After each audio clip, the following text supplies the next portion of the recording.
Now, Yo Gotti, we'll never know until we know, and those that know, they know. But allegedly, you got to clear up those alleged situations with Dolph because it makes you and your team and your brother look bad. I know you don't have to explain nothing if the right person ain't asking the questions. We're no judge, we're no prosecutors. These are just people on YouTube. But YouTube is getting people locked up. And if this kind of content continues to get pushed out about you, it's going to put the heat on you, brother. So, hey, baby, let's get it together. Y'all do me the big three. Like, share, and subscribe. He gave $500 in a level. $500 in 11. And obviously you're supposed to get 40,000. Right.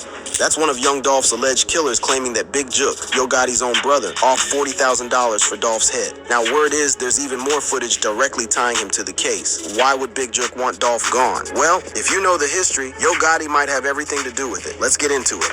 The murder trial and Big Jook's alleged involvement. On November 17th, 2021, around 1 p.m., young Dolph was inside Makeda's Homemade Cookies, a bakery he frequently hit up in South Memphis. According to evidence dropped in court in September 2024, two gunmen, Justin Johnson and Cornelius Smith Jr., executed a calculated hit. The attack was caught on camera, showing a white Mercedes-Benz pulling up outside the cookie spot. Two men hopped out, crept up to the shop's front window, and led off with semi-automatic weapons. Over 20 rounds were sprayed, hitting Dolph multiple times while he was standing inside. The shooters then dipped in the Mercedes, which cops later found abandoned. The Shelby County Medical Examiner's autopsy confirmed that Dolph suffered 22 gunshot wounds to his head, neck, torso, and limbs, causing him to die on the spot. The investigation into Dolph's murder was slow cooking at first, but eventually led to several suspects getting knocked. In January 2022, Justin Johnson, aka Straight Drop, was grabbed by the feds in Indiana. In December 2021, Cornelius Smith Jr. was also snatched up. Both men caught first-degree murder charges plus other serious offenses. In November 2022, a third suspect, Hernandez Govan, got booked and charged with first-degree murder, conspiracy, and attempted murder. The DA alleged that Govan was the mastermind who orchestrated the hit. Then in June 2023, Jamarcus Johnson, Justin Johnson's half-brother, copped to 3 counts of accessory after the fact for helping the suspects after the murder went down. But it wasn't until Justin Johnson's trial, which started on September 23, 2024, that the most jaw-dropping allegations hit the fan. During opening statements, Shelby County Assistant District Attorney Paul Hagerman alleged that a $100,000 bag had been placed on young Dolph by Anthony Big Jook Mims, Yo Gotti's brother. According to the prosecution, Big Jook put up the bread due to the long-standing beef between CMG and Dolph's paper route empire. Cornelius Smith testified on September 23, 2024, that he and Johnson were promised $40,000 each for the hit, with Hernandez Govan, the alleged mastermind, getting $20,000.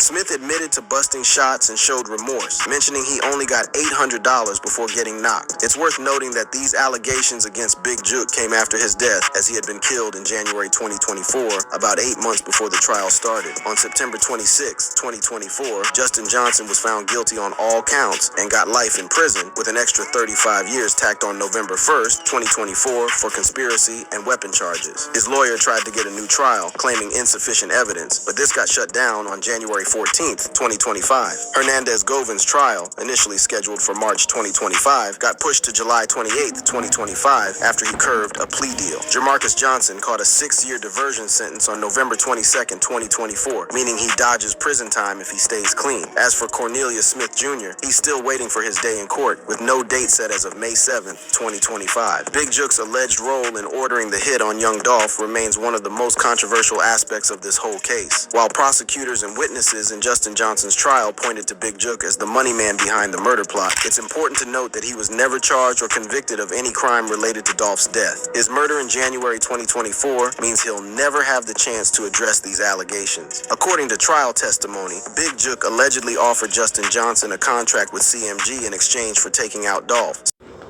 Jr. rather than physical evidence directly connecting Big Juke to the murder. The lack of hard evidence about Big Juke's involvement, combined with his death before the trial and fans being deep in their feelings on both sides, created a breeding ground for online speculation and conspiracy theories. This probably contributed to the spread of claims about footage showing Big Juke offering money for Dolph's murder footage that, as we've established, spread of claims about footage showing Big Juke offering money for Dolph's murder footage that, as we've established, doesn't seem to exist. Social media has played a major role in shaping the narrative around these events. After Big Juke got smoked, numerous conspiracy theories popped off online, mainly suggesting that his murder was payback for his alleged role in young Dolph's killing. Posts on X, formerly Twitter, flooded with RIP Dolph and dolphin emojis, implying a direct connection between the two deaths. These social media reactions show how emotionally invested many fans are in these artists and their stories. Some fans express genuine sadness over the cycle of violence, while others seem to celebrate or mock Big Juke's death, using symbols associated with young Dolph. This behavior drew criticism from some quarters, with users commenting on the lack of empathy shown by certain segments of the online community. One X user, @YourBoyity, reportedly commented on this phenomenon, stating that society has lost empathy, which garnered significant reactions. Another user on X, replying to a thread about Hernandez Govin's ties to the case, highlighted the destructive nature of these beefs. All this is basically over someone hurt ego, so they killed the wrong